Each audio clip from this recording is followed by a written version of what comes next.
Видете, ако ние во Скопје беше едно стаклено ѕвоно кај што нема да има нови куќиња на улица, во таков случај ние веќе сите куќиња во Скопје ќе беа стерилизирани, затоа што од уличната популација зборуваме. Затоа што ние имаме над околу 5000 нешто куќиња од која основа на лајка до денеска стерилизирано, а на улица според мониторингот 23 година имаше 4000 нешто куќиња.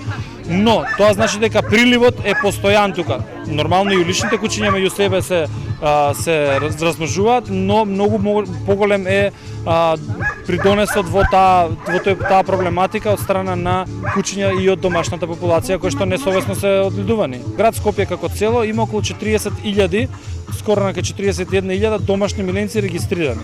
Од нив околу 8,9% се стерилизирани, што значи дека навистина треба сериозно се работи на зголемување на јавна свест и на стимулација на зголемување на овој процент на стерилизирани единки, затоа што знаеме дека проблемот, дополнувањето на проблемот доаѓа и од домашната популација на куќињата. Гости ни беше и директорката на Думовец, тоа е загребската лајка, ете така да ја представиме, каде што увидовме дека имаат околу 90% од куќињата кои што се циркулираат во предпријатието се вдомени.